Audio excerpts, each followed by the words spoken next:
Right ఇక మరొక breaking update చూస్తున్నాం. హైదరాబాద్ లోని గచ్చిబౌలి నివాసంలో పోసాని కృష్ణమురళిని ఏపీ పోలీసులు అరెస్ట్ చేశారు. గతంలో ఏపీ ఎన్నికల సమయంలో ఆయన వైసీపీకి మద్దతు పలికారు. ఇక తర్వాతి పరిణామాల్లో రాజకీయాల నుంచి తప్పుకున్నట్లుగా పోసాని ప్రకటించారు.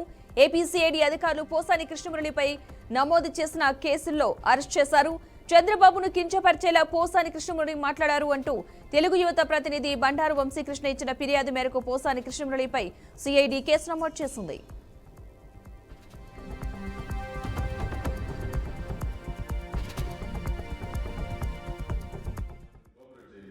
లేదంటే నువ్వు కంప్లైంట్ చేయాల్సి వస్తుంది. మా డ్యూటీగా ఒకటి విన్నాను సార్, మా కోఆపరేషన్ చేయండి. మీరు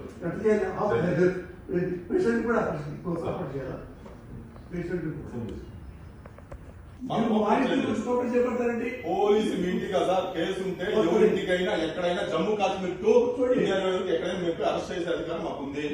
మేము ప్లీజ్ చెప్పేది పోలీస్ కి సార్ మేము అరెస్ట్ చేస్తున్నాం సార్, మీరు కోఆపరేట్ చేయండి. లేదంటే నువ్వు కంప్లైంట్ చేయాల్సి వస్తుంది. మా డ్యూటీగా ఒకటి విన్నాను సార్, మా కోఆపరేషన్ చేయండి. మీరు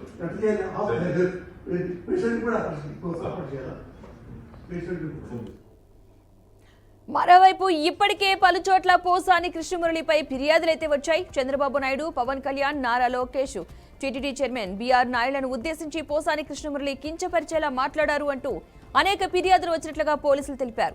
ఈ నేపథ్యంలో రాయచోటి పోలీసులు ఆయన్ని అదుపులోకి తీసుకున్నారు. అయితే అనారోగ్యం కారణంగా తాను పోలీసులతో రాలేనని చెప్పినా వినకుండా పోలీసులు ఆయన్ని అదుపులోకి తీసుకుని ఏపీలోని రాయచోటి పోలీస్ స్టేషన్కి అయితే తరలించినట్టుగా తెలుస్తోంది.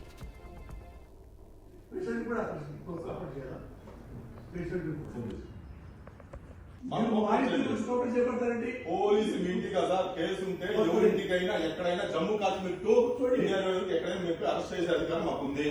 మేము ప్లీజ్ చెప్పేది పోలీస్ కి సార్ మేము అరెస్ట్ చేస్తున్నాం సార్, మీరు కోఆపరేట్ చేయండి. లేదంటే నువ్వు కంప్లైంట్ చేయాల్సి వస్తుంది. మా డ్యూటీగా